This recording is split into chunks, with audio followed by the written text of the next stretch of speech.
Tommy Temple, you too king. I'm a two, but I ain't gonna give I came from 10 to 8 serve easy rounds.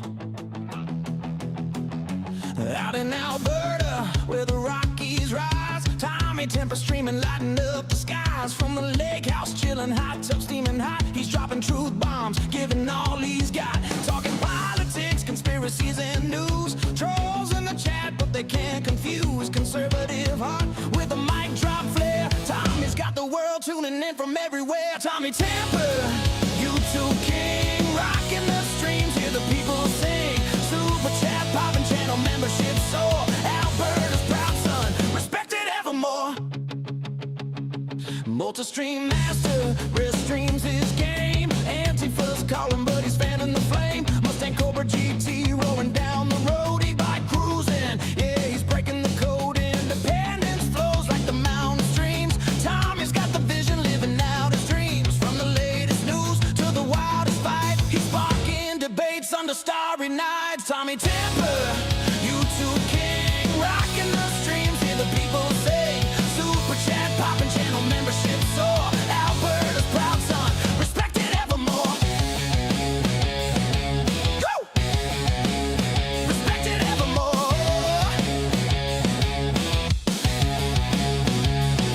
Worldwide they watch from near and far. Tommy's got the vibe, he's a streaming star. Trolls try to trip him, but he's standing tall. Mic drop moment, yeah, he's got it all. Hot tub sessions, lake house in the glow. Rocky Mountain spirit where the free winds blow. He's calling out the noise, keeping it real. Tommy Temple's heart is made of steel. Tommy Temple, YouTube king, rocking the streams, hear the people sing. Super chat, popping channel membership soar. Alberta's proud son, respected evermore.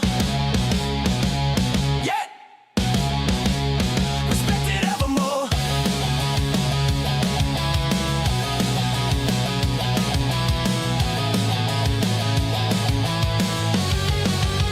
So raise a glass to Tommy, the man, the myth, streaming for the truth, giving spirits a lift. From the Rockies to the world, his legend will grow. Tommy Temple, forever stealing the show. Oh, yeah. Hello, everyone. I'm Tommy Temper. Welcome to the Tommy Temper Show. Hey, we got a good one for you here today. We got some really good stuff here related to electric vehicles. You know, those vehicles that the government wants everyone to be driving, and none of us want to be driving them. Wow.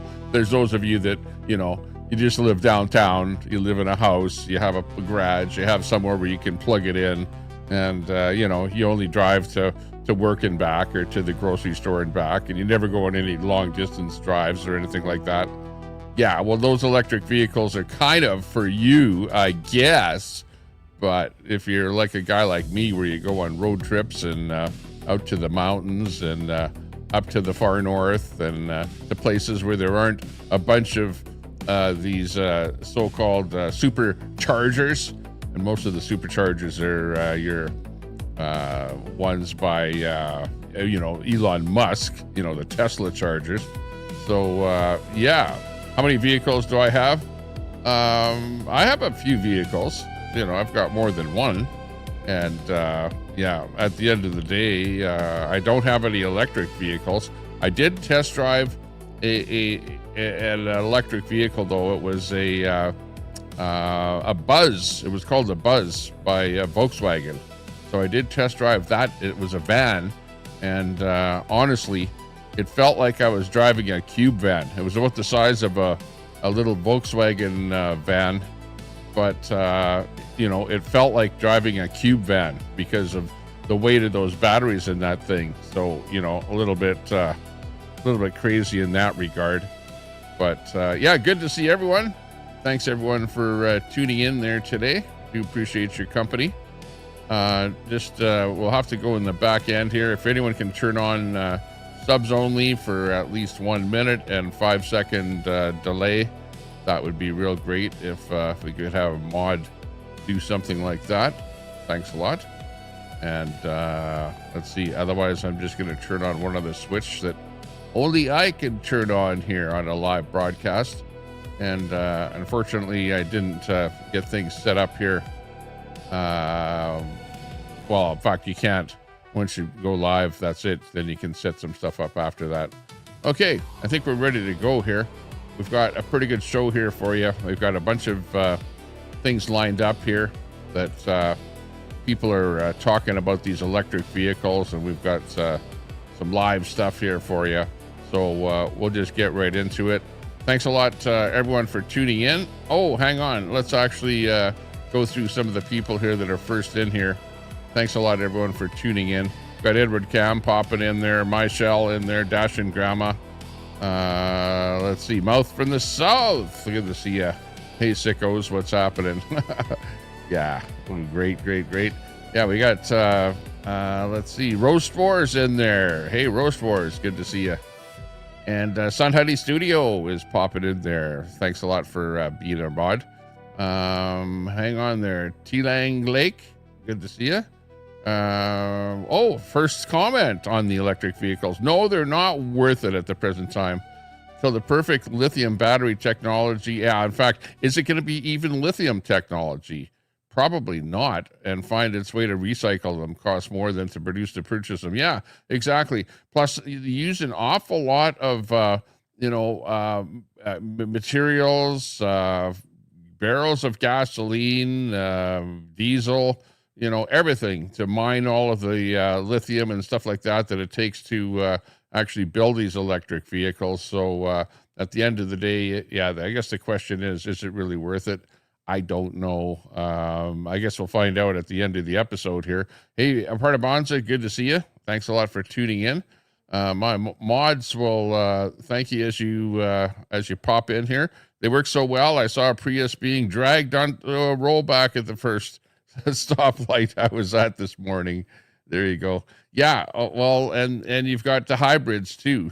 My own take on them is you may as well just buy a gas vehicle if you're going to buy anything, just because if you want it to be fixed by your backyard mechanic or any garage, just a regular garage that doesn't specialize in electric vehicles or something like that, which they're few and far between, then you better just buy a gas vehicle and not even a hybrid, because once you get into the electric plus the gas, there are very few people that can actually fix those things. And meanwhile, a good old gas vehicle, no problem at all getting people to fix that kind of stuff.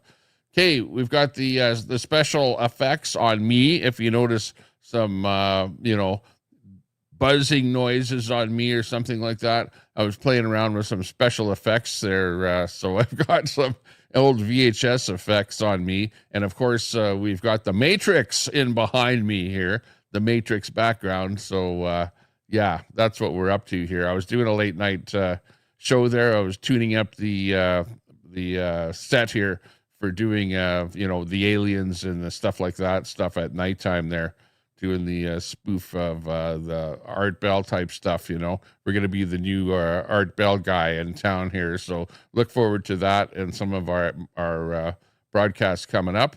And yeah, thanks a lot, everyone, for tuning in. Let's get right into the show here and bring in our first bit here, which is going to be this fellow here, which the background on this one here is that he was, hang on. Oh, I've got the People's, I was actually over on the People's Podcast there. Hang on a second. And edit name and headline here. Hang on. I was over on the People's Podcast, and they changed my name there when you go in there. So let me just cut that out of there and save that. There we go. Okay. I didn't notice that they'd done that, but yeah, I was actually one of the guests over on the People's Podcast there. So they changed my little banner there in below me here. But anyways, the background on this guy here is that he went to Hertz Rent-A-Car, and he's a businessman, right? So he needs a car for going around doing whatever, calls. I don't know whether it's sales calls or whatever. And he needed a vehicle, and he wanted a gas vehicle, and they managed to talk him into renting an electric vehicle. So let's just listen into his spiel here after renting an electric vehicle. Okay. I will never in my life ever buy an EV vehicle, y'all. I'm gonna tell you why. So last night I get to New Mexico and I get to Hertz and the dude's like, hey, you want an EV vehicle? And I told him, I said, nah, not really. I don't really want an EV vehicle, you know, because I don't want to have to worry about charging it. And he was like, nah, you know, they got charging stations everywhere. And keep in mind that I think that Hertz went and rented a whole bunch of, or leased a whole bunch of electric vehicles. Maybe they weren't even leases, but they bought them, right, in order to put them onto their rental platform. And it didn't work out well for them. So they ended up dumping a whole bunch of them onto the market, which ended up lowering the price of all of these Tesla vehicles because of them dumping them onto the market. But anyways, he got talked into renting one of these electric vehicles. All right, whatever, boom. I get in the car, I see that it's on 19%. I should have bought it back right then and there, right? But it was late, I'm tired, I just want to get to my hotel. I'm like, shit, I'm gonna charge it at the hotel. The hotel I'm going to, it has EV charging station. So boom, I put my car in the EV charger, it says it's charging, right? I'm like, okay, good, we good. I'm gonna wake up, I'm gonna go to my cars in the morning, I'm gonna be good. Boy, I woke up this morning, that thing was on 17% still. Oh my God. And I gotta go over an hour away. So I'm like, shit, I know I ain't gonna make it, but I'm at least keep pushing towards that direction and have somebody come pick me up, you know what I'm saying? And so that's what I did. And so here I am in the middle of nowhere in Albuquerque, New Mexico, waiting for these folks to come get their car, waiting for my ride. This is the bullshit ass little whip I got. A Hyundai Kona. Man, that boy on 4%, boy. 4%. We ain't going nowhere on 4%, my boy. It's not happening. Whoa. So he actually was driving the thing. It was at 19%, whatever. He tried charging it at his hotel or something. I don't know what the hell he actually charged it to overnight, but he's at 4% at a charging station. That's running it kind of low, actually, doing that, if you ask me. I'm pissed off at Hertz for even putting me in a vehicle with 19% left. How you put people in vehicles with 19% left? How you know I ain't had to go an hour away from my destination? Don't they with the if you rent a vehicle, and I know I've rented vehicles, they generally fill the vehicle up.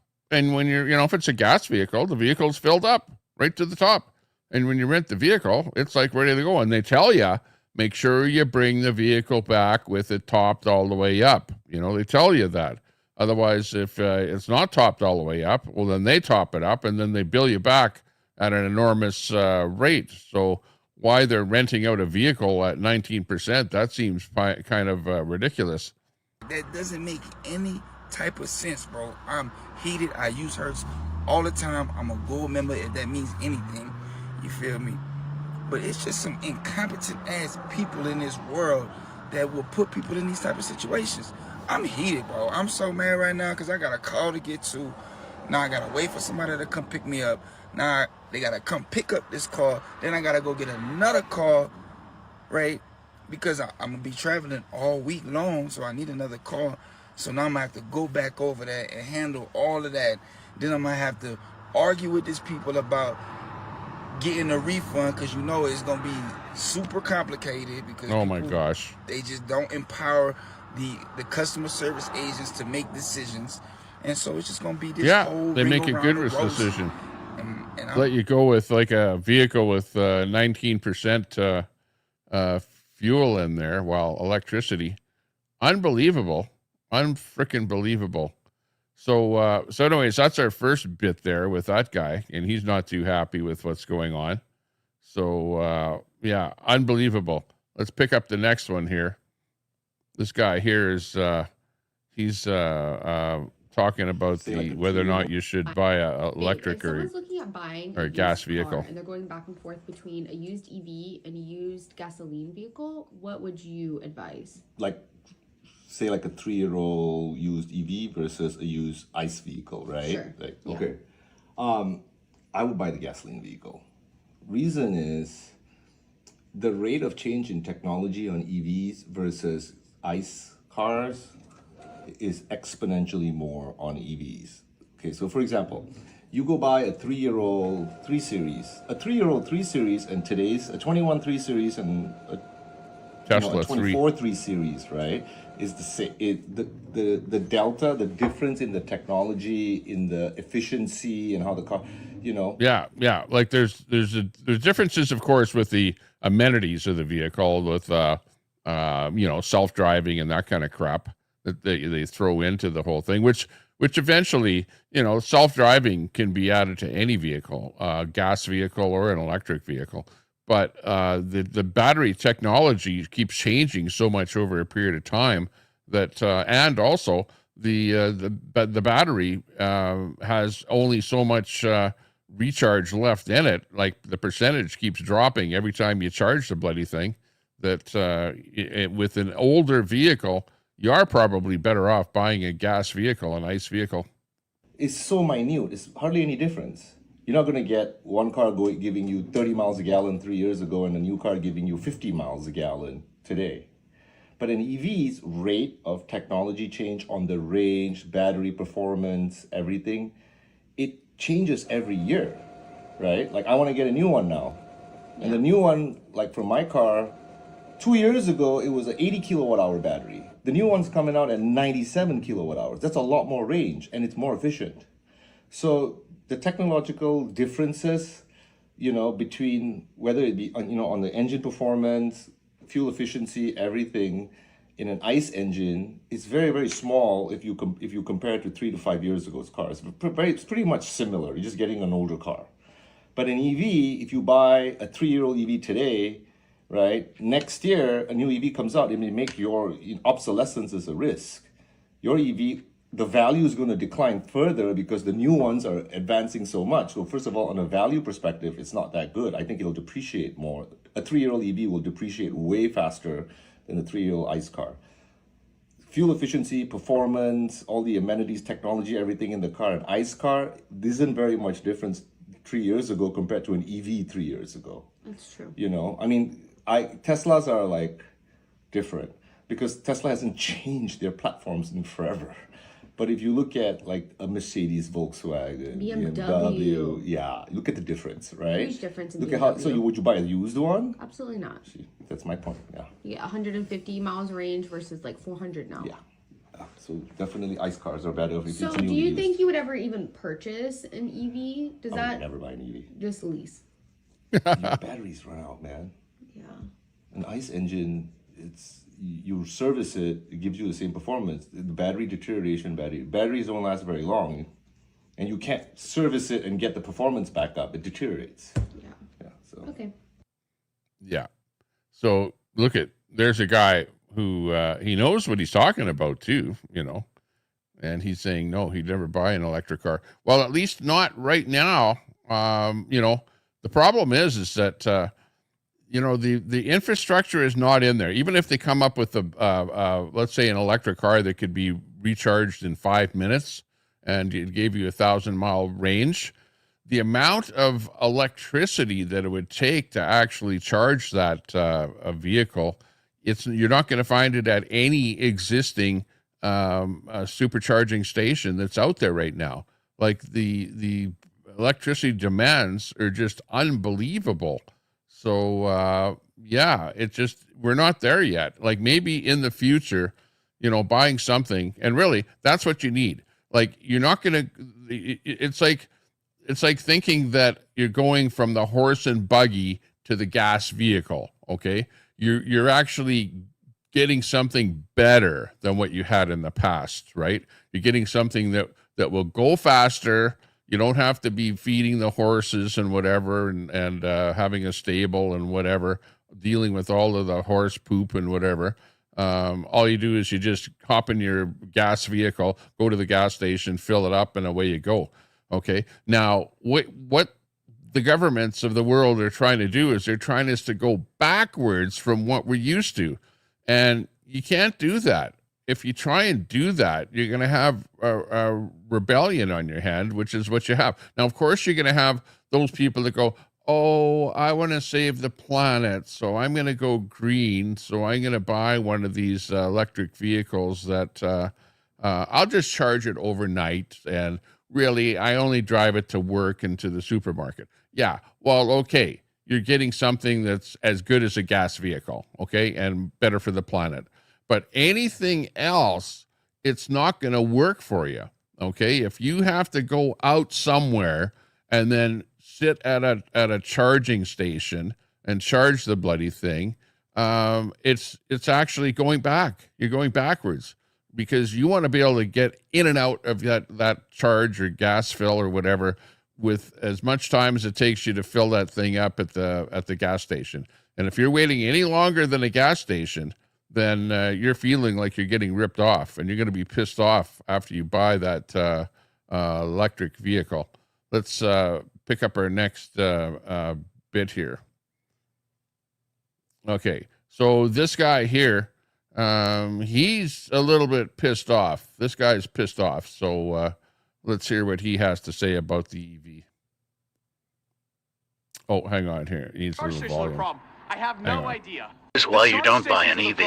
The Hummer's the problem. The charge stations are the problem. I have no idea. Fairly easy. We just increased our range to 98 miles after waiting around for 45 minutes. But the real question, how much did it cost? I am actually in shock right now. We just sat here for 41 minutes. It cost me $19.80, and we added an additional 64 miles for $20. It is more expensive to charge an EV, plus we had to sit here for 41 minutes. It's a scam. The whole thing is a scam. So there you go. He has a Hummer, of course.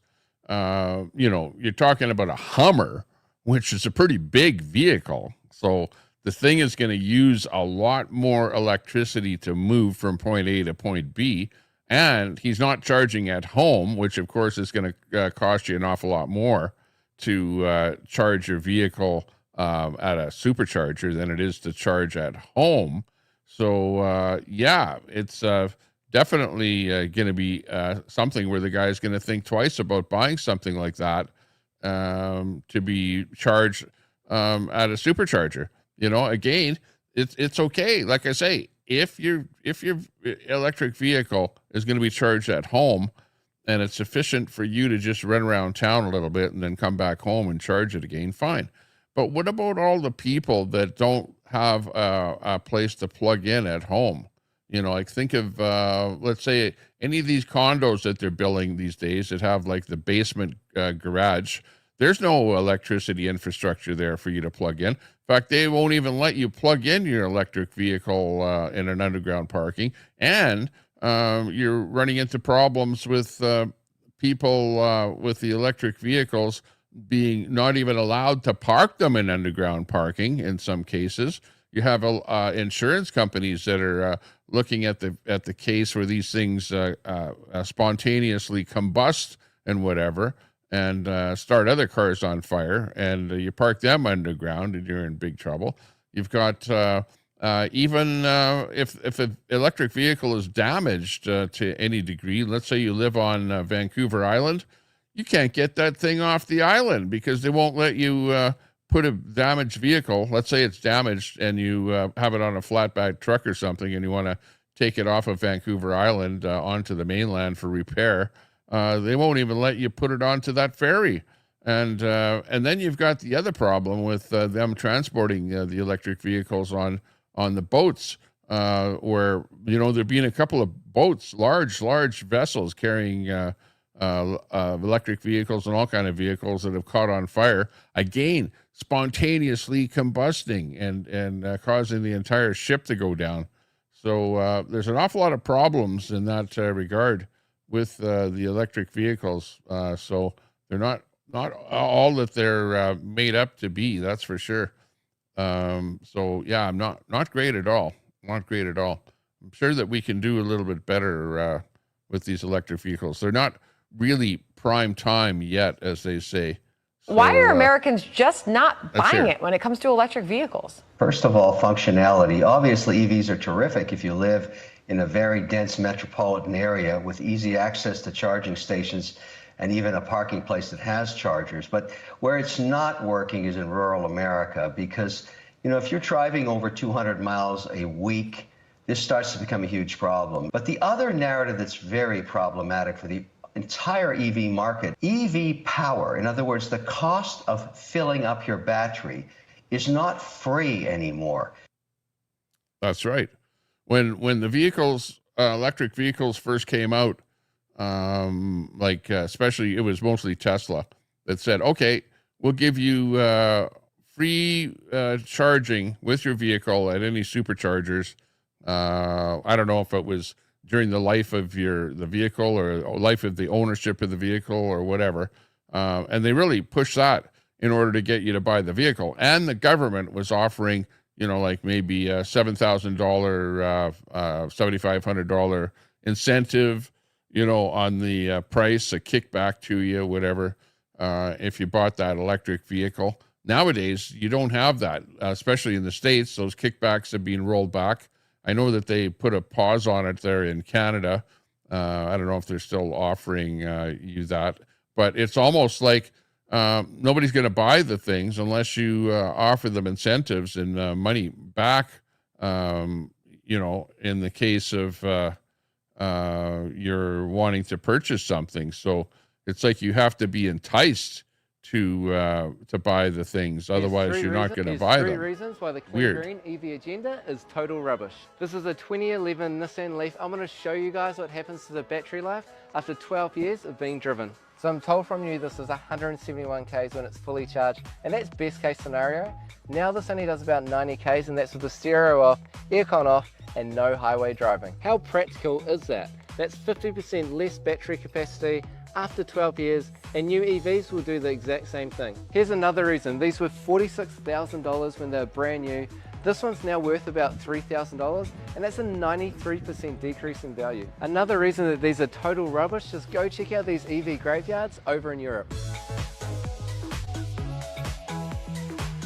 That doesn't look too good for the environment, does it? Would you still buy an EV? Yeah, exactly. Not likely. Definitely not likely. So there you go. He's talking about something that you're buying it and it becomes like a beater within no time at all, with only half of the battery capacity in such a short period of time. And it's not cheap to replace the batteries. Think about that.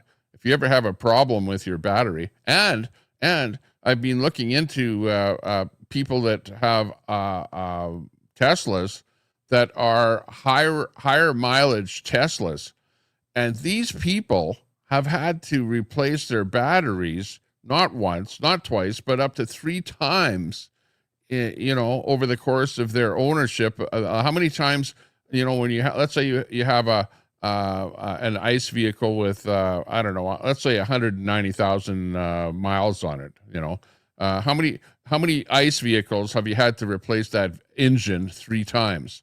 Like not many, that's for sure. But and what happens is Tesla replaces those batteries or the battery packs, or puts in refurbished battery packs, whatever, over and over again during the course of your ownership under warranty, because you bought it with warranty, right? But if you're the secondary purchaser of that vehicle, you better buy the warranty with it, because otherwise you'll be screwed, because when the battery pack goes on you, then you're going to have to pay full pop for it. And who knows what you might be paying. You might be paying $10,000, $15,000, you know, to replace the battery pack on the thing. So look out on stuff like that. Like when you're buying that ICE vehicle, you know that the engine is probably going to last you a pretty long time. Sure, you have cases where, you know, there's aberrations in the case and you have to really do a motor overhaul on it. But, you know, out of all the vehicles that I've owned over a lifetime, there has not ever been one vehicle where I've had to pull the engine and replace the engine, or even do a major overhaul on the engine.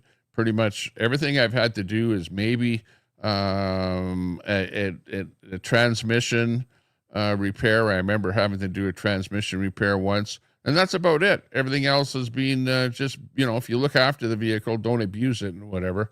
These things run on and on.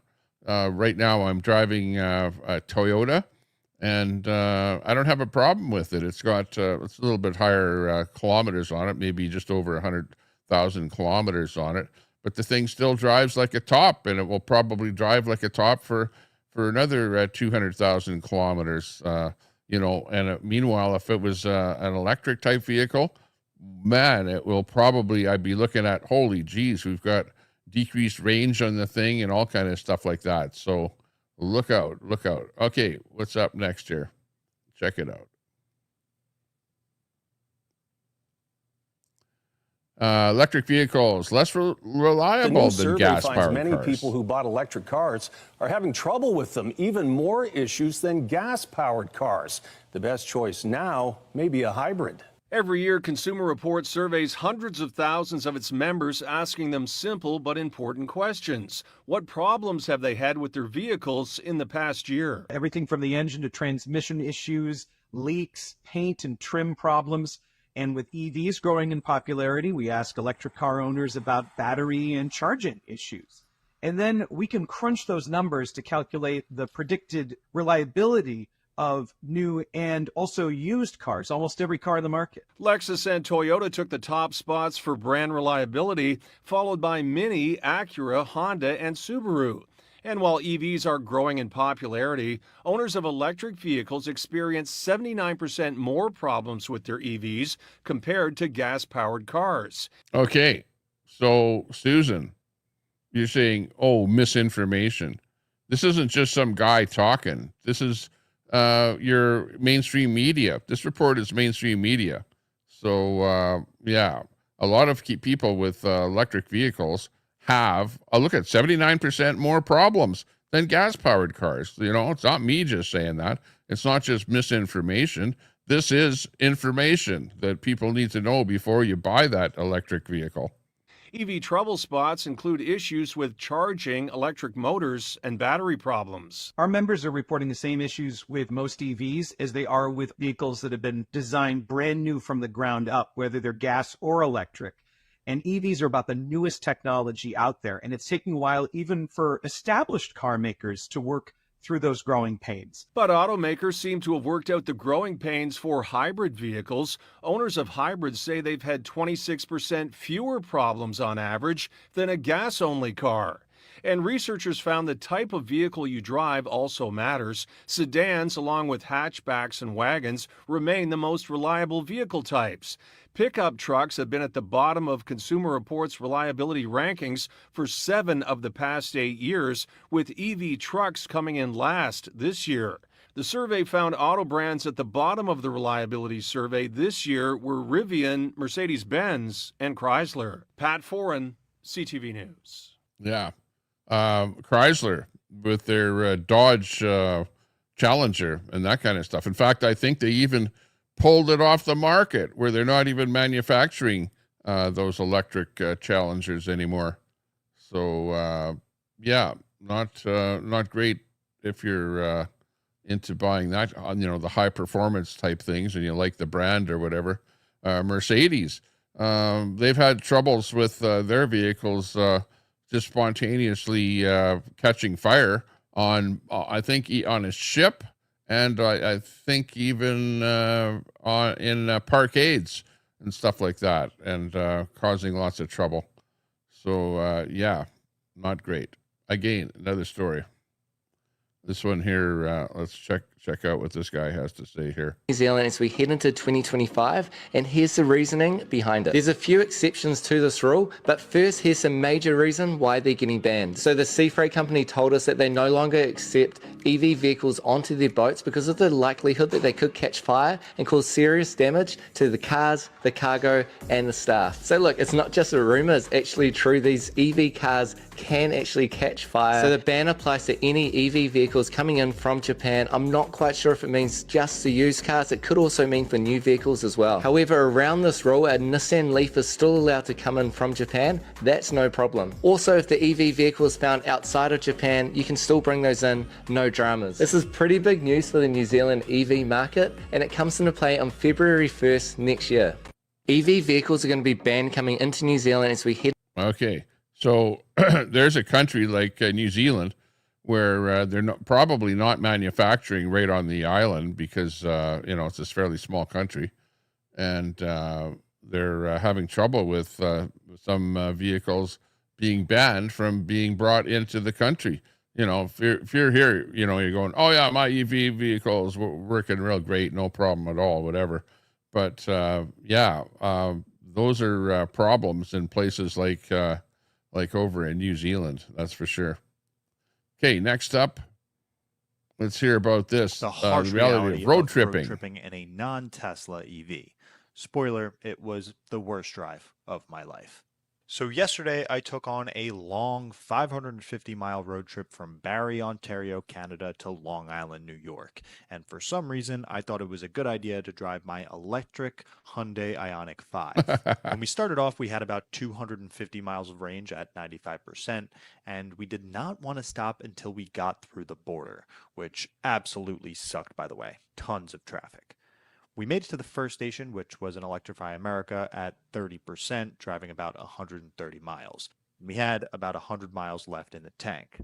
Everyone ended up grabbing food, so we charged to 95% again and had about 250 miles of range. That's another thing, is that if the electric vehicle and the batteries are so great, well, then why are the manufacturers right off the bat telling you, no, don't charge it to 100% because you're going to ruin your battery. You're going to degrade your battery so fast. Only charge it to 80% or 90%, but definitely not to 100%. Well, then why don't they just do that right off the bat? Why don't they put a battery in it and then limit your charging to 90% and give you all of the range and the features and everything else at that 90% rating? No. They go, no, it's 100% battery, but we don't recommend that you charge it to 100% because you're going to degrade that battery. And in fact, this is what they're doing with the supercharging here. And you'll also find that it will charge up quicker if you charge it up to like your 80 to 90%. And then once you go over that, then the charging slows back a lot. And the other thing is that if you go to a charge station and you want to charge up, you better precondition that battery. In other words, heat up that battery if you're in the winter to make sure that the battery is nice and toasty warm before you start charging it. Otherwise, you're going to be trying to charge a cold battery, which will take you an awful lot longer. There's an awful lot of stuff that you have to think about, prepare for, and waste your bloody time on with these electric vehicles. It's, in my mind, they may be perfect for you, but they are a complete waste of my time. If I owned one, I would be pulling my hair out. It would be just absolutely ridiculous the amount of time I'd be wasting on the bloody thing. Notice a trend every time I stop, it's at an Electrify America, mostly because I have free charging with my lease, and they also seem to be the most reliable chargers. We were back on the road after about 30 minutes, and the next charger was around 180 miles away. We arrived to another Electrify America station, plugged in, and the speed ramped up pretty quickly. We charged again to 95% because the next charger was 200 miles away, and we did not want to cut it close. So that added on another 30 minutes to the journey. So besides the hour we added on just for charging, everything has gone somewhat smoothly. Broken chargers, no waiting or anything, but getting to this last station is gotta be the biggest issue you'll run into when you're not driving a Tesla. So I told you this charger was about 200 miles away, which we could make no problem, and the location was on our original route to get home, so no problems. But what this didn't account for is traffic. See, Waze and Google Maps routed us around all of that, so we would have been fine, but we had to get to this charger, so we had to take it all head on. And I didn't get footage of all this because I was just so frustrated, but we literally sat in over 2 hours of bumper-to-bumper traffic. Well, hang on a second. Everyone says, well, if you're sitting in bumper-to-bumper traffic when you're in an ICE vehicle, well, you're going to be idling, which is going to use gas, but you don't have that problem with an electric vehicle Because if you're in bumper to bumper traffic and you're just sitting there doing nothing, you're not using electricity, are you? What's the big deal? From accidents to road work or whatever, we had to go through it all. So sure, we eventually made it there and plugged it in with no worries, but by then everyone was over the whole electric car thing. Had enough range to shoot it all the way home, but we were about 4.5 hours longer than it should have been. What? 4.5 hours longer than if you would have driven it with an ICE vehicle. Well, that's time. And that's time that you're only on this planet for a limited amount of time. Think about it. So how much of your valuable time on this planet while you're alive do you want to be sitting around waiting at charging stations for your electric vehicle to charge that you wouldn't have to if you owned an ICE vehicle? Think about that. Lesson learned, EVs are great, but definitely not ready for road trips. Okay. The harsh reality. So there you go. So he's not happy with his leased EV, and will he be leasing another one? I don't know. Probably not. But you know, who's to say? Who's to say? But he's not going to be happy the next time either. This is a PSA for anybody considering getting an electric vehicle. Don't. Just don't. That's all I can say. Dumbest shit I've ever done. Worst decision I've ever made. Be $1,500 a month for a car that I can't drive because I'm never fucking charged. Because this is modern day Hunger Games. This is Hunger Games. You have to wait for 2 hours to get a charge. What? What's your problem? What's she saying? Don't buy a electric vehicle. Oh, and did she mention something about, what'd she say? $1,500 a month to lease or to own that electric vehicle? And she's always waiting for it to be charged. Let's listen to that one more time. This is a PSA for anybody considering getting an electric vehicle. Don't. Just don't. That's all I can say. Dumbest shit I've ever done. Worst decision I've ever made. Be $1,500 a month for a car that I can't drive because I'm never fucking charged. Because this is modern day Hunger Games. This is Hunger Games. You have to wait for 2 hours to get a charge. People are quite literally fighting at chargers. They're always... Hunger Games. Yeah. Electricity Hunger Games. You're fighting at charge stations. When do you ever fight for gas at a gas station? I don't recall. It's broken. The infrastructure for these cars is non-existent. I would rather pay $200 for a tank of gas than to ever have to waste my time doing what I'm doing right now. I want to file a class action. I think we should all get together and sue these motherfuckers. I'm suing everybody. Suing everybody. Electrify America, ChargePoint, Mercedes, Elon, just because he's weird. Fuck all you guys. Give me gas. Let's go back to the normal times. Don't get an electric vehicle. There you go. Hey, and she's recording this while she's waiting at an electric charger. It's electricity Hunger Games. Yeah, she can eat you. You can't make this shit up. For those of you out there, they go, oh no, this is all misinformation, Tommy. It's all misinformation. What you're doing is spewing out bullshit. None of this is true. No, what she's saying is not true. She's fed up. She wants to do a class action. You know, I don't know, maybe she didn't read the book or the manual before she bought the car or something. Apparently you have to understand that, hey, you're going to be waiting forever at charging stations. And, and don't forget about all those broken charging stations all over the place. You go to charge up and you won't be able to because they're all broken. Okay, well, there you go. How many times, you know, whenever a gas pump is broken, and they are too. I remember I pulled up at one where the company was filling up the tanks, you know, or whatever. You know, you have to wait a little bit for something like that. Or you pull up and there's a cone in front of one of the pumps. Okay, well, you move to the next pump, whatever. But it's not like you're sitting in a big queue of 10 cars like in Russia or something because there's no gasoline even at any of the pumps, or a very limited supply and whatever, you know. But yeah, with electric vehicles, yeah, there's actually quite a few stories of people queued up at these electric chargers because there's not enough chargers and there's too many vehicles trying to charge up all at the same time. It's crazy. It is absolutely crazy. Toyota's CEO thinks EVs are a scam. The biggest automaker in the world is going against electric vehicles. He just dropped a brutal warning, making all political leaders confused and afraid.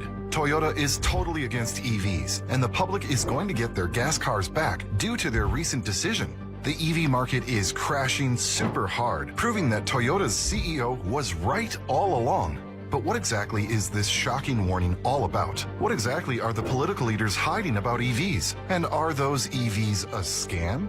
Here's what exactly happened. Let's start with Akio Toyoda, the guy who's been at the head of Toyota for years. He wasn't just any CEO. He's a guy who's seen it all and knows the car game inside out. But there's a twist. He's been warning about the dangers of going all in on EVs. And guess what? He was right all along. While everyone else was jumping onto the EV bandwagon, Toyota rang the alarm saying, going all in on EVs is a mistake. We must give consumers the choice to choose. And not just this, but he's also been investing in 2 secret projects that could destroy electric cars forever. A new type of engine promising 1,000 miles of range, but more on that in a minute.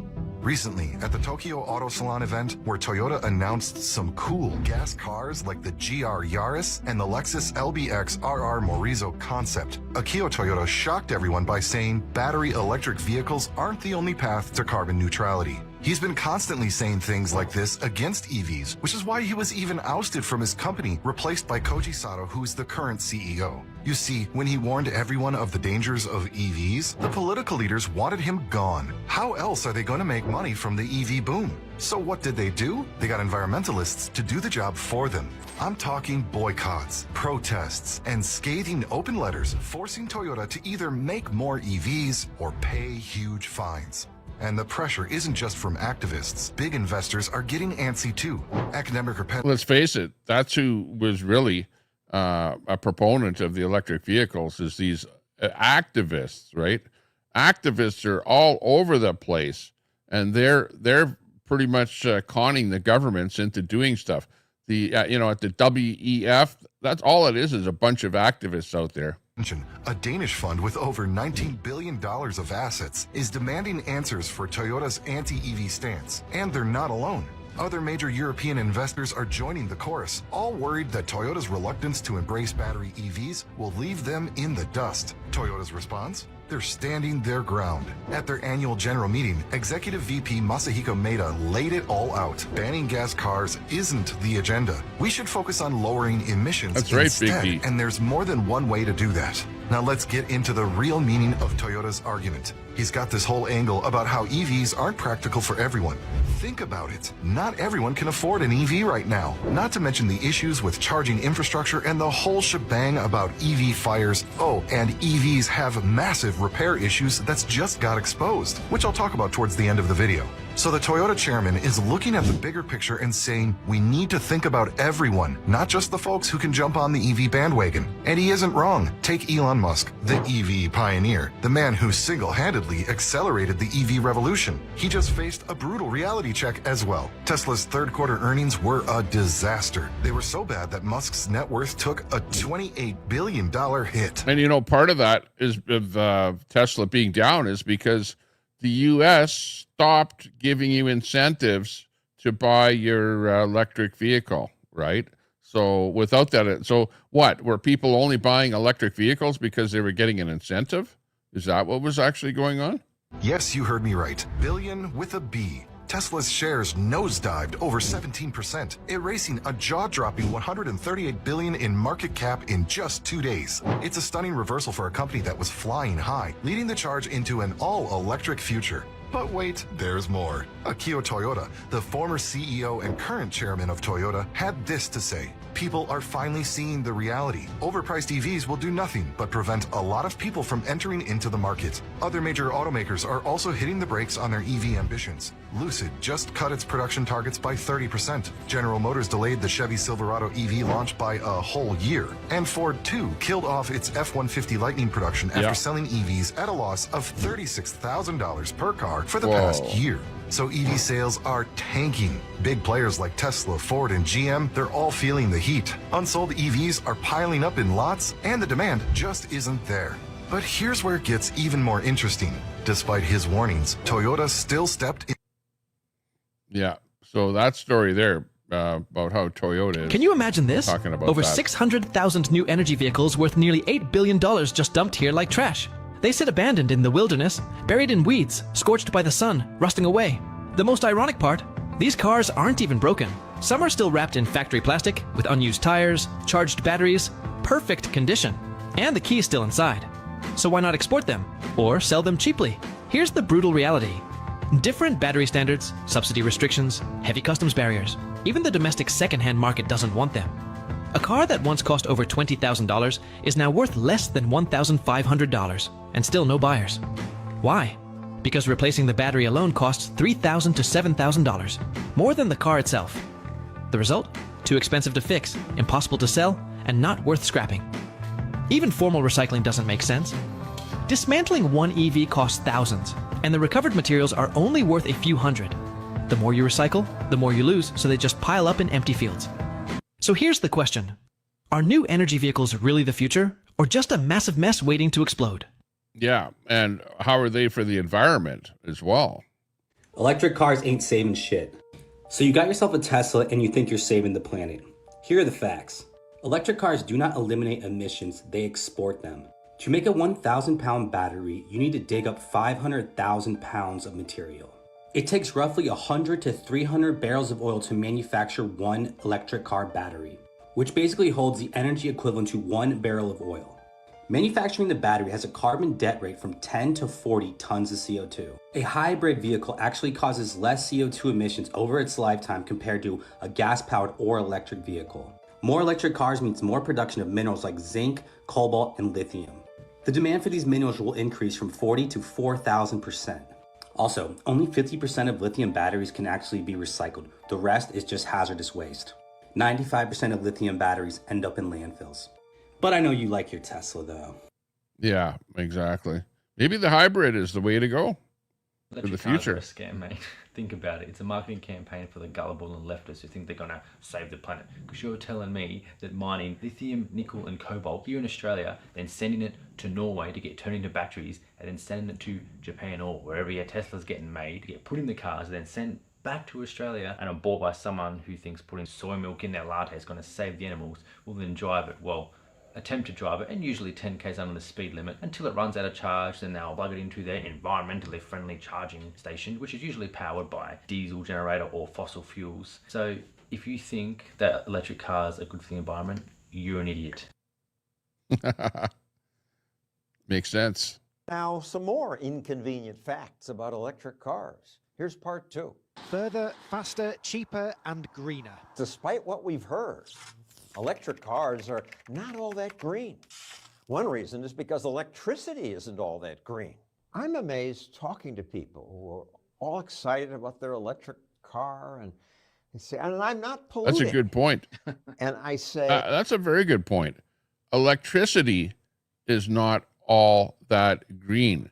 So if you're trying to save the planet by buying your electric vehicle, why are you doing it right now when you know that that electricity that you're using is not green? It's being produced by natural gas, by coal, by other ways that are not green.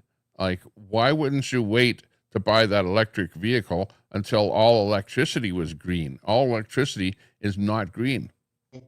where do you get the electricity from? And they don't know. They don't know that most of America's electricity comes from fossil fuels, natural gas and coal. Just 12% comes from wind and solar. Yet auto companies tell us electric vehicles in general are better and more sustainable for the environment. she's a Ford engineer. She's not ignorant. Well, actually, she probably is ignorant in the literal sense of the word.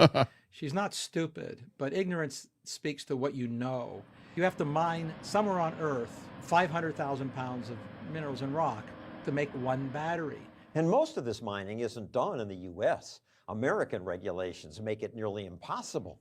So it's done other places, polluting those countries. And worse, ingredients in batteries are mined in places that enslave people and use child labor. An army of children are at the heart of the Get mining back in that mine. production. Wearing no shoes and in the most wretched conditions. Most Americans proudly driving electric cars don't know about this. They just don't want mining done near them. But wherever it's done, mining is a dirty business that adds lots of carbon to the air. If you're worried about carbon dioxide, the electric vehicle is emitted 10 to 20 tons of carbon dioxide before it even gets to your driveway, before you drive the first mile and plug it in the first time. Carbon dioxide produced by the mining and the manufacturing and the shipping. Exactly. Volkswagen published an honest study. They point out that the first 60,000 miles or so you're driving an electric vehicle, that electric vehicle will have emitted more carbon dioxide than if you just drove a conventional vehicle in the first place. You have to own it for a while before the electric part starts to win. You have to own it for at least 100,000 miles, and then the electric part wins by some. So it doesn't get you a zero emissions vehicle. It's reduced the emissions then by 20 or 30%, which is not nothing, but it's not zero. Coming in part 3, more inconvenient facts about electric cars. There you go. So if you're trading your electric vehicle in before 100,000 miles, you really haven't saved a damn thing. You may as well have just bought a gas vehicle and not wasted all your time sitting at the supercharger. That makes sense. Makes sense to me. This is exactly why electric charging sucks still, and electric cars are still bad. We're in line behind three other people for this Electrify America network right here, and there's a bus there. 2 cars are here, and we basically can't go anywhere. We're going to be waiting here another hour or so just to get in, and then it's going to take another 30 minutes to charge if we are lucky. If we are lucky, it'll take us 30 minutes to charge. But this is exactly why I'm so happy when we want a hybrid vehicle, because we don't have to deal with this. We're on a road trip and we're stuck behind all of these vehicles, and then there's this bus that's also electric that's just chilling there, and I don't know how long we're going to be here for, but we're in the middle of nowhere, and this is what we got to deal with right now on the road trip. This is exactly why. This is a good example right here, of why I don't buy an electric vehicle. Like really, honestly. And these stations appear to be broken down a lot of the time. You've got people that steal the copper from the wiring, the wires that are used to hook up your vehicle to charge up. You've got all kind of problems where people try and swipe their cards or present their cards. You need a special app. The app is broken. The infrastructure to the app is broken. It doesn't communicate. It's just got so many technicalities. And then you've got a different app for every one of these charging stations, because you've got a Tesla, you've got a Charge America, you've got a this, you've got a that, you've got the other thing. It's not all, your credit card. You can't even use a bloody credit card at one of these things. They're all app driven. So you have to have an app for that particular charge station in order to even make the thing work. It's ridiculous. And why there's a big lineup like this at this station, who knows? Maybe there's a station broken. Maybe that's all there is. It's just that number of charge stations there, and you've got a big lineup of vehicles wanting to use it. But this guy's got it right here. That's why he says he doesn't want to get an all-electric vehicle, but a hybrid is better. Maybe in the long run, people are look how many times the report here today is pushing you towards a hybrid more so than a full electric vehicle, or just buy a plain old ICE vehicle and not have any of the headaches. Not rocket science.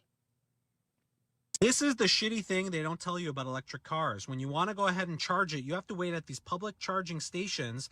They all don't actually charge at 350 kilowatts like this car is rated. This is the Ioniq 6, and you have to wait, and these cars are going to take a long time. We're just sitting here. We're behind an ID4 who needs to wait, and now we're just waiting in here. I don't know how long this is going to take to charge up the vehicle, but once I get plugged in, Then I have to wait, and I'm not going to be able to charge this vehicle at 350 kilowatt hours. I can only charge it at 50 kilowatt hours because that's all these charging stations support.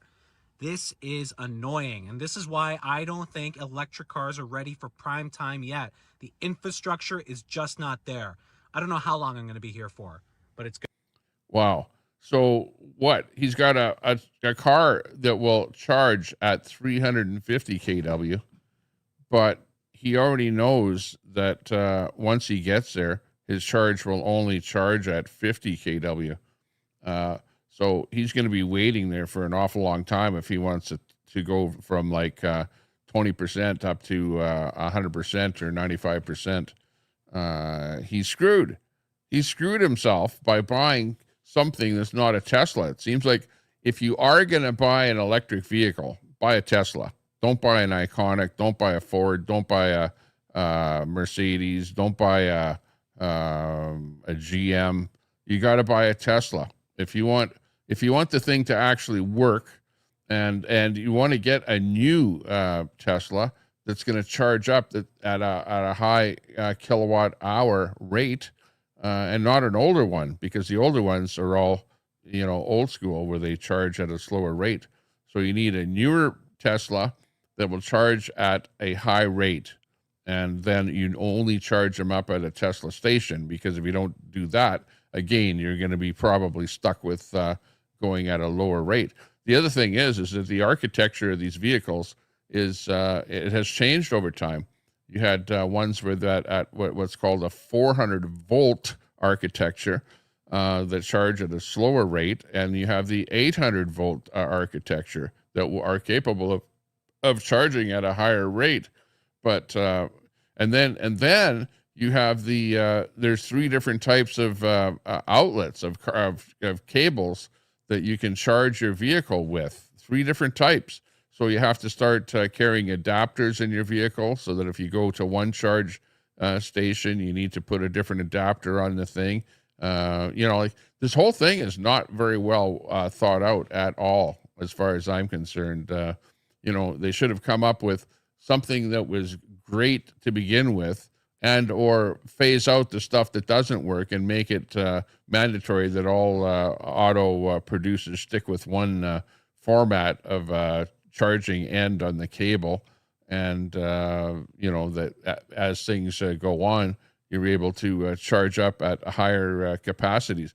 But why is it that he's got a vehicle that will charge at 350 kW, but to me that looks like a Tesla station there that he's trying to pull up to?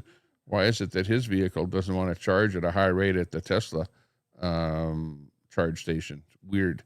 But anyways, you can hear his frustration. So if you're going to buy a vehicle, be careful about what you buy, and you better pretty much only be looking at a Tesla if you don't want to be having bullshit problems at the charge stations, is what I'm seeing here. It's crazy. Unless you're buying a Tesla, I cannot recommend an electric vehicle. I am charging the Kia EV6 at Electrify America, and this is honestly the worst experience I've ever had with anything in my entire life. So first, I plug it in. The machine doesn't even work at all. The screen is blank. It's not charging. It won't take my payment. I press buttons. It won't reset. I'm kind of stuck. Luckily, the vehicle next to us moved because they were in the only other 350 charging spot. And now I have to lug this giant cable, which is much bigger than a Tesla supercharger cable. If you're old and weak and frail, good luck. First time plugging in, payment declined, which is weird because I got money. And I just want to point this out. So this is a 350 charger right there for the fastest speed. Here's another 350 over here, which is the one that's down. On the other side, the app says this charger has reduced power output, so it's not even going to charge very fast. And if we walk over here and go past the nice people that did move, they're in a Chevy Bolt. They don't even charge fast. They don't need the 350. But this Chatamo is completely down, so if you have like a Nissan Leaf, you can't even charge. Other than that, it did charge fast, but I just prefer to charge at home. And also, do not buy an electric vehicle. Buy a Tesla. Do not do this to yourself. With a Tesla, you just plug it in and it's done. The payment is handled built into the car. You don't have to worry. It automatically starts working. There's no screens. All of these chargers charge at 250. Every single one is going to be fast. Also, a story about the Chevy Bolt. They were in the 350 charger. They were blocking the only fast charger, even though the Chevy Bolt charges at like 50 kilowatts. I talked to them. They didn't mind moving, and I educated them. I told them, I was like, if you get a Tesla, you can charge at the Tesla Supercharger network. It's way faster. They say they have to commute Naples to Tampa to Miami, and they waste hours of their day just sitting there charging. I was like, that's actually insane to do that. I was like, you need to talk to your boss. Tell them to get you a Tesla. Get a charger installed at your house. She mentioned that she tried to charge at home, but it was only like 20 miles of range overnight. I was like, spend the money, spend $500, have an electrician install a 220 outlet. That way you're at full. Yeah, well, that's it. Just it. At home, you don't want to charge at a 110 volt outlet because that's garbage. Like you says, 20 miles with a overnight charge. You want to hook up to a 220 circuit in your house there to charge at 220, which is known as a level 2 type charger at your own home. That's the most sensible thing to do. Like this guy, exactly everything that he's pointing out is what the problems are with electric vehicles. And so many people buy an electric vehicle and they don't know all this stuff. Like, I know more about electric vehicles than most of these people that actually own the electric vehicles, for God's sakes. How bad is that? Every single day. That's absolutely insane to me that somebody would buy a Chevy Bolt that maxes charging speed at 50 kilowatts, which is very slow, when you can buy a Tesla for not much more money, get the Tesla Supercharger network that's 250 kilowatts that works. But even then, why is it that you've got vehicles like the other guy with his Iconic that's charge at 350, and this guy is saying that the Tesla charging network is only good for 250. So you can see that the vehicles will actually charge faster than what the networks can even charge at the moment, or at least the Tesla network. Really good that you just plug it in. There's no screens. Electrify America is horrible. And they wanted to drive across Florida to Miami. I'm like, I can only think of a Tesla Supercharger, and the Chevy Bolt does not work with the Tesla Supercharger network. There's no adapter that will allow it. Just get a Tesla, people. They're not even expensive. Like, yes, I don't they care are. if you hate. Yes, they are. Compare a Tesla to a Chinese vehicle. Canada and the US of A put 100% tariffs on Chinese vehicles, preventing them from even coming into the market. Now, there are a few BYDs running around Canada here, but they had to be taxed at 100%. So whatever, the people are paying a lot of money for those things. Meanwhile, you can buy those vehicles probably for around $25,000 if they didn't tariff them 100%. But you can't buy that $25,000 BYD Chinese vehicle in the United States or in Canada at all. Not for that kind of pricing. So you're forced to pay the high price on the Tesla. Now, I don't know exactly how much a Tesla vehicle is. I'd have to, go to their website and check on it. But I'm sure that they're not selling them for $25,000. That's for sure. Or whatever the reason, I have owned Teslas for years. I have rented other electric vehicles. I have tried both ends of the spectrum. I've witnessed it. The Tesla is the way to go, I promise you. I'm not lying to you. I don't get paid by Tesla. I'm giving you my honest opinion on what is better.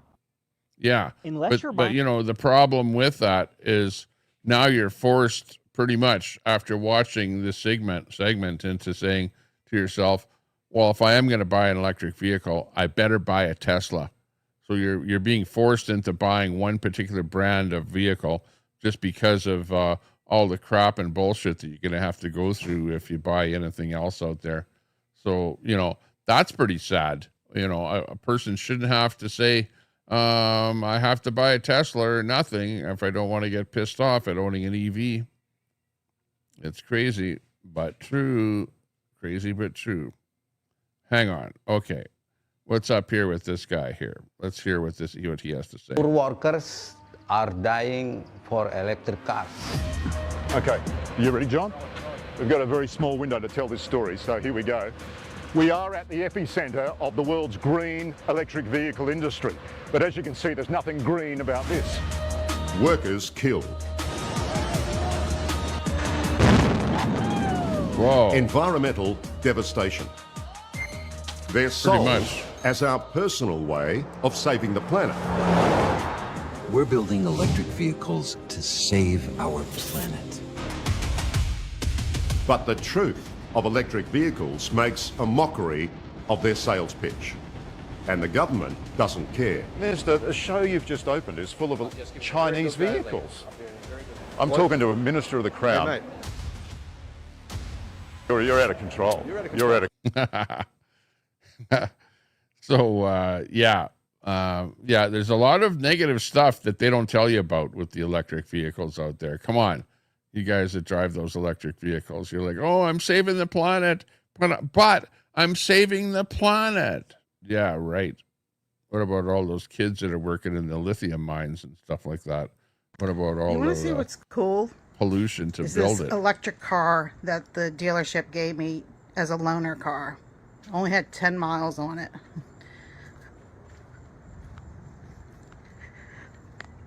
So,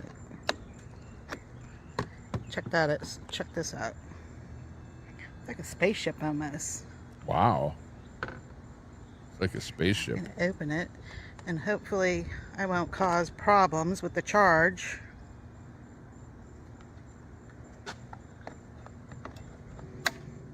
Should be able to just plug it in and it'll charge, Okay. right? Let's hope this baby, I didn't jinx it, because, well, this thing is fickle. Oh, of Nice. course. Your battery cannot charge it this time. Probably because I unplugged it. It doesn't like that. Oh, no. You unplugged it and you plugged it back in and it doesn't charge. So Well, at guess least the what we're radio gonna do? works. We're going to pull it out and put it back in again. See, I didn't know this the first day I got it. And so I put my charger in, I put this in, and I didn't make sure that it was actually charging. And let's see if we got it now. Do we have success now? Oh, yeah. You can't go anywhere on 42 miles.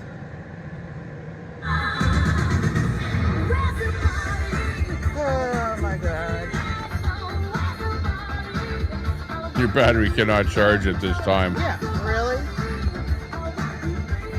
And after spending 5 or 10 minutes trying to get this to go, to get it plugged in just right, it's so finicky. This is how long it's going to take for my car to charge. So yeah, I could drive Friday. I mean, at full capacity. I mean, I could drive before then. 6 a.m. on Friday. So I went to the charging station over by Target, and I decided to go shopping in Target. And I was in there for about an hour and a half, just taking my good old time, because I'm thinking the fast charger is going to get me more. I was at 19 miles when I pulled into Target with 5% battery life. When I left Target, it brought me up to 13%, 45 miles. So it gave me an additional 16 miles for an hour and a half of fast charging at Target. Yeah. And this, I'm sure I can get faster charging if I would plug it into a special outlet, but I don't have one of those. So this is insane. Crazy insane.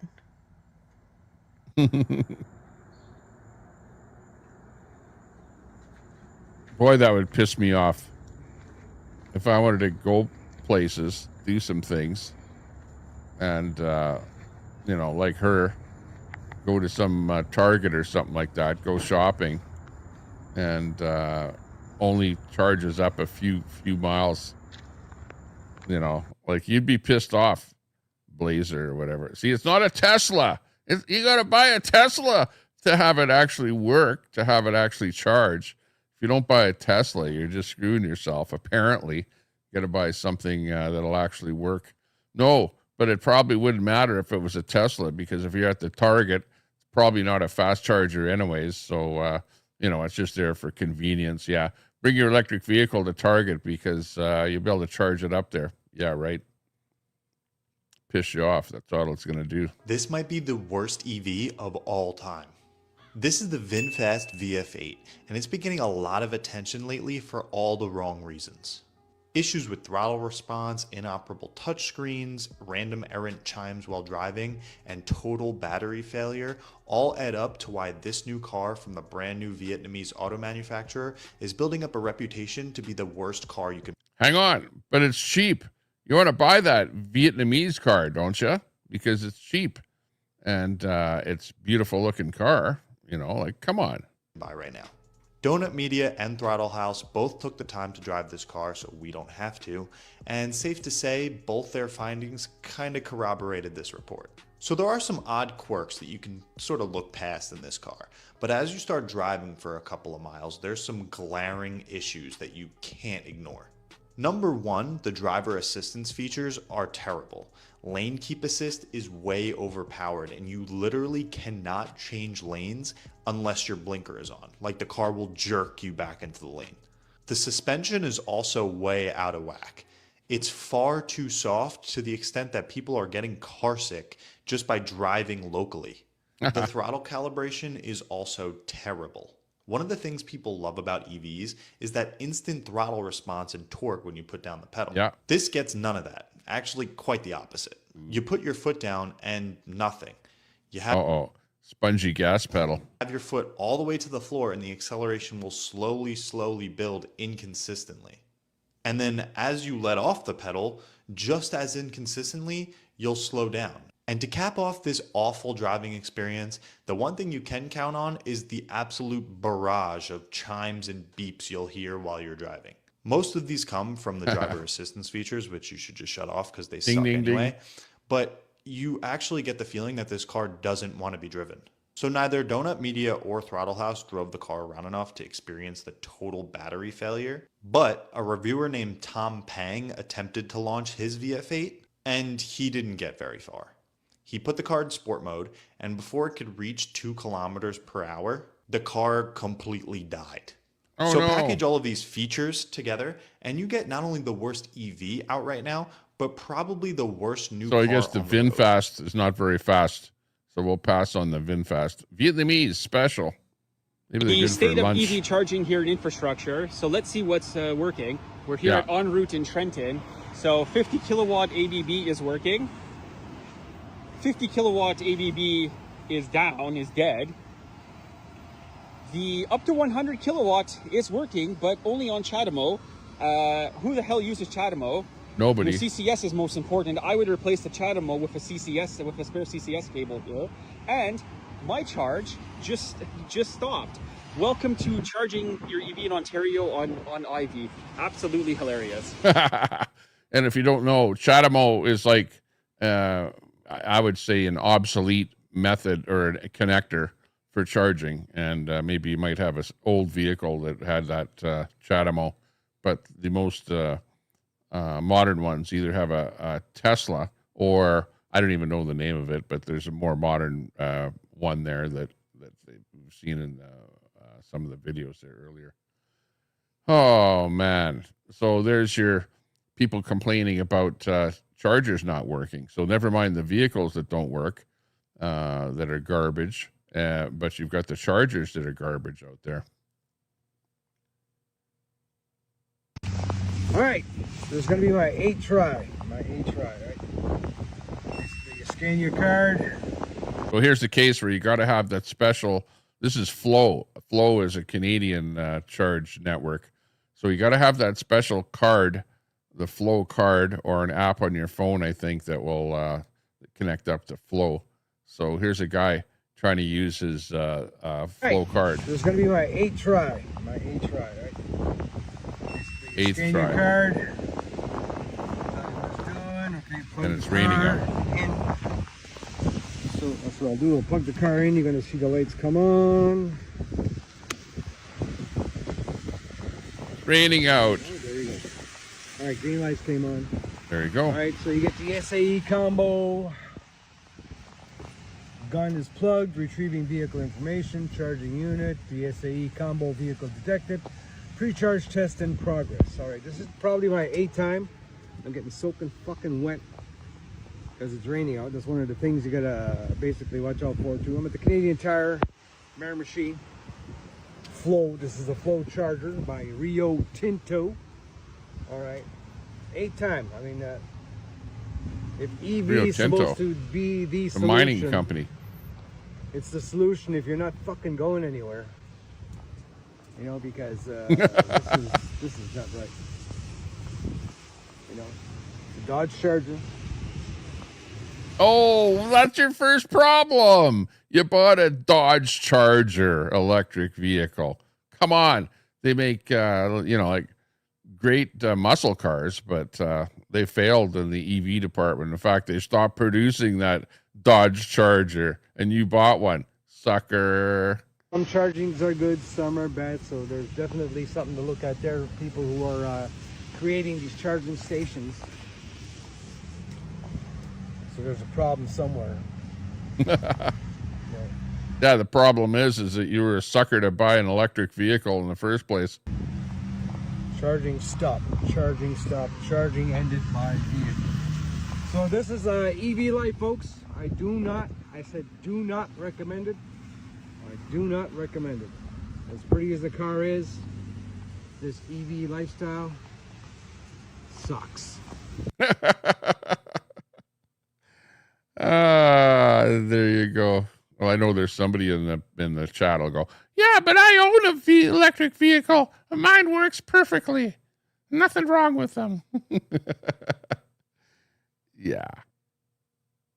I know. It's just that everyone else in the world is not happy with theirs. That's all. What next?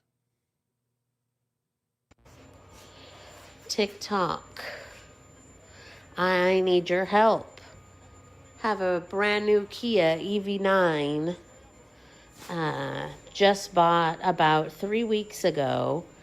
Still has a paper fucking plate on it. Oh. Haven't even made the first payment.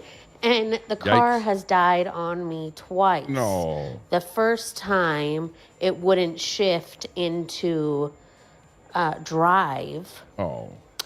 And was told to hold down the power and the parking button to reboot it. Did that. Yeah. Then was told, it has 2 updates that you need to come in and do Just an update. at the dealership. Okay, at the dealership. fine. Made an appointment. But now here we are having to go get my son from school. No problem. And the fucking car is dead. I had put it to charge with the normal little charger that they give you. And noticed that a foul smell of, don't mind my messy garage, pardon me. Noticed a foul smell of like rotting egg, whatever. Rotting eggs? Yeah, that's normal. Rotting egg smell when you're charging your vehicle, that's normal. I honestly thought something had crawled into my garage and died. Probably something did crawl into your garage and die. That's funny. Oh, man. Did you expect this when you bought your electric vehicle? Did you expect problems like this? Wow. And it's a Kia, too. That's a good name brand. Yeah, apparently I called my husband and I said, the car's not going to explode or anything. Oh, I hate that when I buy my wife a vehicle and then she phones me up with the problems with it. Oh, I hate that. Right? Full electric car. Never had an electric car before in my life. This is the first time. And probably your last time, too, for a long time until they outlaw gas vehicles, and they force you to buy one. Oh no, we're talking about Canada. That's where you're gonna be forced to buy these pieces of garbage. Oh no, that's tough luck for everybody. Like, well, actually, yeah, it does kind of, the battery makes that smell when you charge it. I'm like, excuse me, what? It's never been charged in the garage, mind you. Hang on a second. I've got an electric bicycle, and it doesn't make a rotten egg smell when I charge it. There's something suspicious there. It's always been in the driveway, and it's cold where we live, so I have to bring it into the garage, because I have 3 small children. And now it won't start. Oh, no. So I noticed the smell. I called my husband. I told him. Yikes. It still has fucking paper, you guys. That's how You got new the paper in car there. is. But whatever. Who knew? And when I called him, he said, Hang on. What's that hanging off your mirror there? Is that for, do you need the help of Jesus? Even he can't help you. just pull it out, no big deal. Just leave it charging. Just pull it out if it makes you feel better.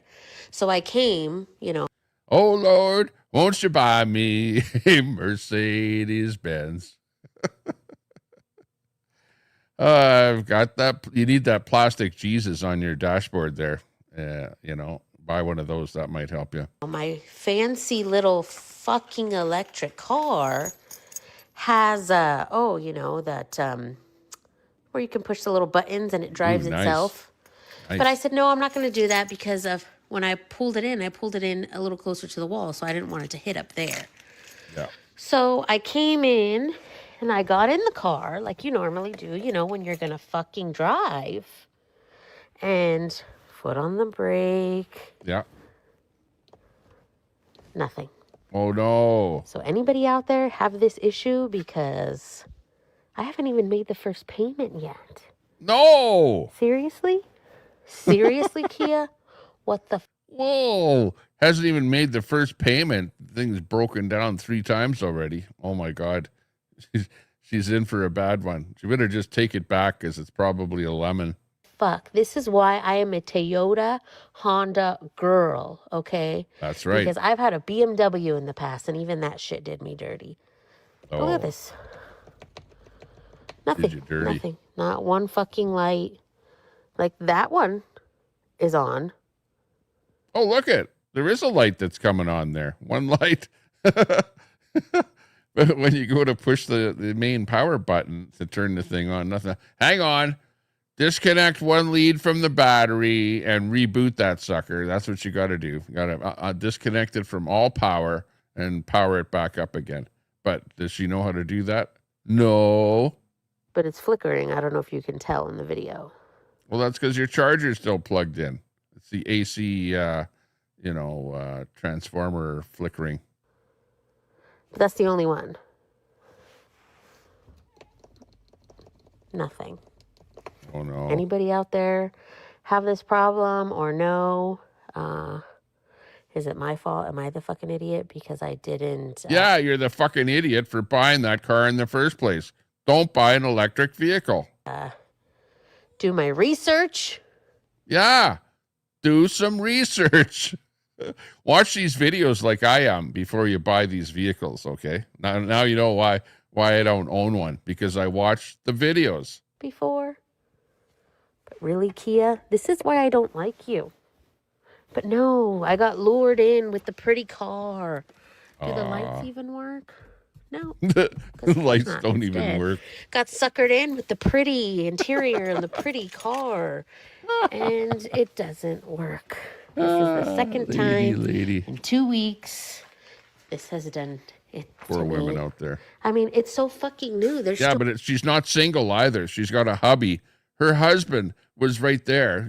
She couldn't have bought it all by herself. Her husband had to be involved too. She's phoning her husband to find out what to do. Well, don't phone the dealership. But you know what the dealership would tell you? There would be a lady on the other line. Oh, well, bring it in. Bring it in? I can't even start the bloody thing. Plastic. like all plastic. I've had to. Oh my gosh, she's in big trouble. How do I get my kid? What am I gonna do? Walk 2 miles to the school with 2 babies in tow? Trade that sucker in for an ICE vehicle. That's what you're gonna do next. Sure. Fine, whatever. You do what you gotta do. But this is bullshit. I shouldn't have to fucking do this. I know. What the fuck, Kia? It's bullshit. Anybody else? Yeah, Have any issues? probably lots of people. We get 1/3 the mileage when we're towing. This brought us to 223 miles. It says 10 minutes remaining to bring us to a full 80%, which is kind of neat. Keep in consideration, we don't have to drive 223 miles today, but we are towing, which drastically reduces the amount of miles you Well, yeah. Didn't you know that? Didn't you watch the reports like I did?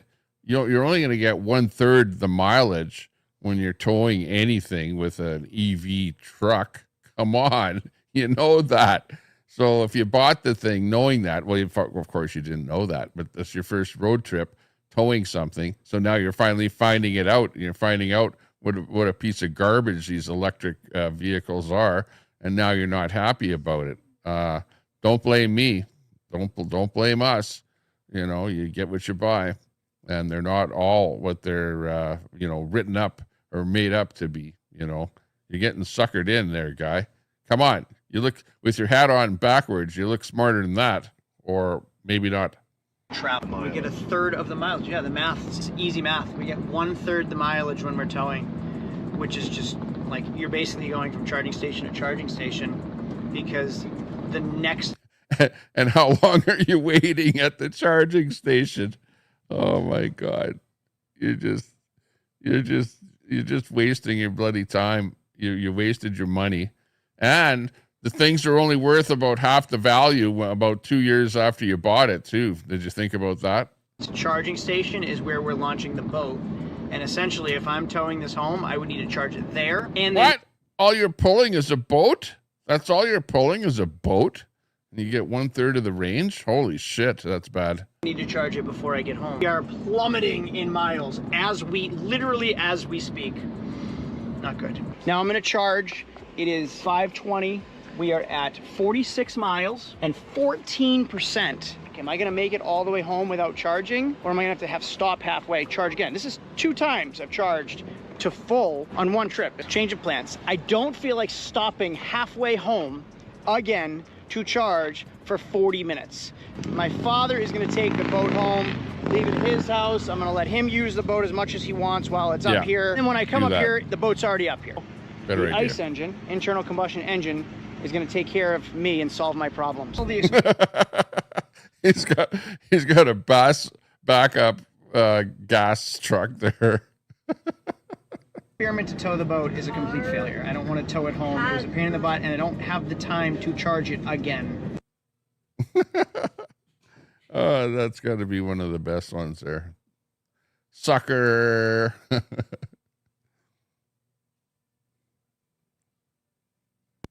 BC Ferries just banned broken down EVs. Tow trucks carrying non-operational EVs are no longer allowed on board because they pose a fire hazard. Damaged lithium-ion batteries are considered too dangerous to transport due to potential combustion. This rule has actually existed since 2014 under the Transport Canada Act, but BC Ferries is now strictly enforcing it. You can still barge your vehicle off the island, but the last I heard is the barge was pretty strict on which vehicles they allowed on board. Anything with an airbag or anything that's clearly damaged, they didn't want on their ship either. Let's just say you have a Rivian and a deer jumps out in front of you, deploys the driver's side airbag. There's no dealers on the island, so what do? You're trapped. You might as well bury your vehicle here because you're not getting it off the island. Oh, and by the way, BC still has a mandate to have 100% zero-emission vehicles on the road by 2035. Yeah, how ridiculous is that, right? They have the mandate in there too. It's a Canadian mandate, right? Where they want us all to be driving electric vehicles. And now Carney is thinking back on that, rolling back on that. All this EV crap and mandate crap that they have, they're rolling back because it's they're finding out that people don't want the electric vehicle bullshit that goes along with it. Not good, but hey, that's what's happening. Guys, welcome to electric car hell right now. Only 2 of 4 Electrify America stations are working. I just threw the i7 on for a tiny bit just to get enough charge to get where I'm going. That Polestar is doing almost a full charge. We have a Bolt, a Polestar 2, and a Mach-E waiting to charge over here. And then the supercharger over here is completely offline. It was full, so I think they must have tripped a breaker or something. Whole bunch of Tesla owners stuck. I talked to all of them. Those are all the ones that can't make it to the next charging station, and they just have to wait. None of them have adapters to charge over here at CCS. So kind of a disaster here. If you live in California, maybe, and you can't charge at home, don't buy an electric car. Oh, good advice. If you can't charge at home, don't buy an electric car. Well, hang on.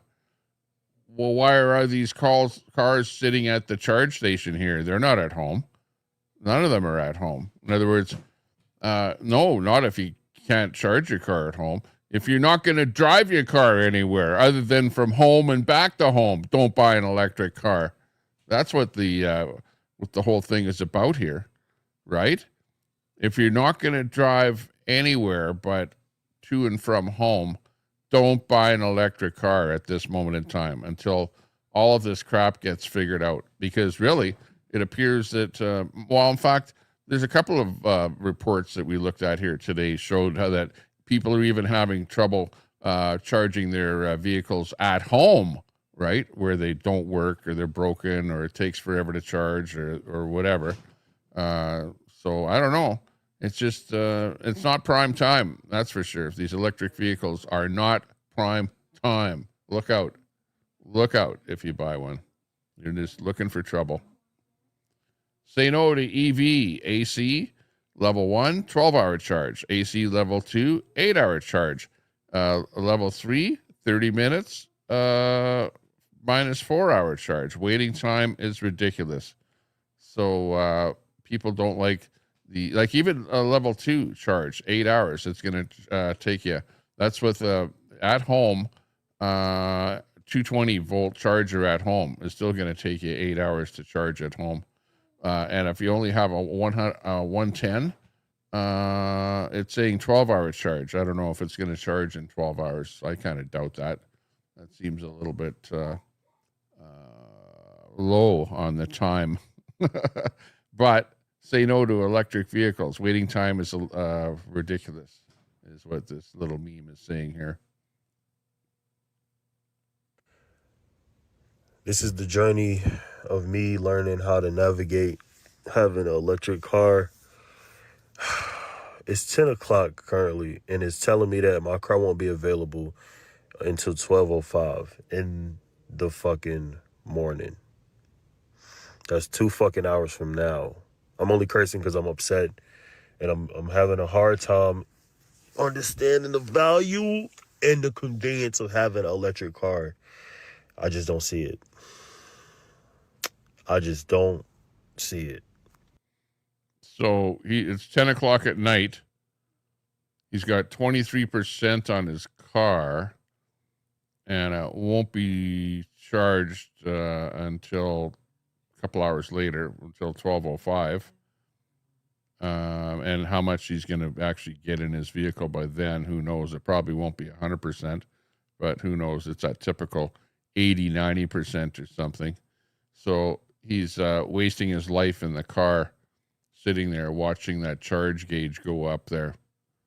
Oh, I'd hate sitting there being that guy that has to do that. That would suck. That would absolutely suck. It would be crazy to have to endure that kind of torture. Kids, they're a nightmare. Your whole life revolves around charging this thing, and if you get on the highway, it just goes. The power goes way down. Yeah. And so we were stranded in Joliet, Illinois. We're trying to get from Chicago to something in Iowa, and the power went down, so we had to charge it. Charging it takes 8 years. No one told me that. And so we're gonna miss the gig. We had a 5 o'clock gig. We had to call a guy that he knew, my opener knew. The guy goes, I'm in LA right now, but my grandmother lives in Joliet. You could probably use her car. So we go, we'd love to. So we go to her old folks' home. We get in there. She goes, now that you're here, could you move my lazy boy? It's not working. So we had to move a bunch of furniture around. And then she's like, this light's out. And we had to change the light. And I'm like, how'd we get here? This is a plot point in a John Hughes movie. This is insane. Completely. But we got the car. And that's why now you have a 73 BMW, because you don't want to have to deal with the EVs. Yeah. That's funny. Crazy. And we're on a journey for already more than 2 hours, and the battery only dropped by 6%. So the battery is still at 94%, which means that we only use average of 3% per hour. And we're heading to Gua Musang. So you can see right here, we have about 5 hours to go to Gua Musang, and to Kota Baru is going to be another 3 hours or 4 hours, I guess. So this shows that, you know, you don't really consume that much energy when you're stuck in crawling traffic like this. So to recap, we are on a journey from KL to Kota Baru. So it's 2 days before Raya, and it's really bad jam right now. But based on what we're doing right now, after 2 hours covering just 14 kilometers of distance, the battery is still at 94%. There's 6% use, average of 3% per hour in this crawling traffic. 3% per hour. So you can imagine how long this EV can last. So where are all these EV experts, yeah, who always claim that EVs will not last during traffic jams? I'm very sure that their claims are backed up by real data. Please tag them down below, and I want to hear from them. Almost there, guys. Almost there, guys. So there you go. So there's our good report. We saved the best report for the last. Okay, that was the very best report that we've seen, and his report is that he's only using 3% battery when crawling per hour. 3% per hour, did he say? When he's crawling in traffic and barely moving at all. So indeed, where people say if you're stuck in a snow storm or something like that, or in crawling traffic while snowstorm, you might be using some for electricity for heat. And in crawling traffic, he didn't mention whether he had his air conditioning on, but might use more with air conditioning. But otherwise, typically, the electric vehicle doesn't use electricity or that much electricity when you're just sitting there, not traveling, which makes sense. It makes sense. So, yeah, that's it for the report today. We're talking about electric vehicles. Should you buy one or not? Well, there's a whole bunch of reasons why you should not be buying an electric vehicle. Top 5 places to go in Edmonton. Hey, good to see you. Hey, nice to see you. Thanks for popping into and I'm located in Edmonton, Alberta, Canada here, by the way. Nice to see you in there. It's good to see other people in Edmonton. We're going to have a meetup for all the people that are watching from Edmonton, Alberta, Canada. We, maybe we'll say meet out at a bar or a restaurant or something like that, and meet up with some of the other people that are doing their thing. Thanks a lot. We've got Northern Grace in there saying, great show, Tommy. Thanks a lot. Appreciate that. And remember, be careful if you're going to buy that electric vehicle, because they're not all they're hyped up to be. And the moral of the story, if you're going to be driving it like a golf cart, where you're just charging it at home, make sure you have somewhere at home where you can hook up a level 2 220 volt charger, not 110, but a 220 volt charger. Make sure you've got that ability, and make sure that you don't drive any further than where you can drive back home to charge it back up again, because that's where people are running into the biggest problems. And don't buy anything but a Tesla. Okay, forget about a Kia, forget about a Mustang, forget about a Mercedes. Only buy a Tesla. Okay, that's what we learned here today. And don't drive it anywhere but to and from home. Otherwise, take care, everyone. Stay out of trouble. And if you can't stay out of trouble, wow, don't name it after me. See you later. Oh, those Kias. The lady with the Kia was the best one, I think.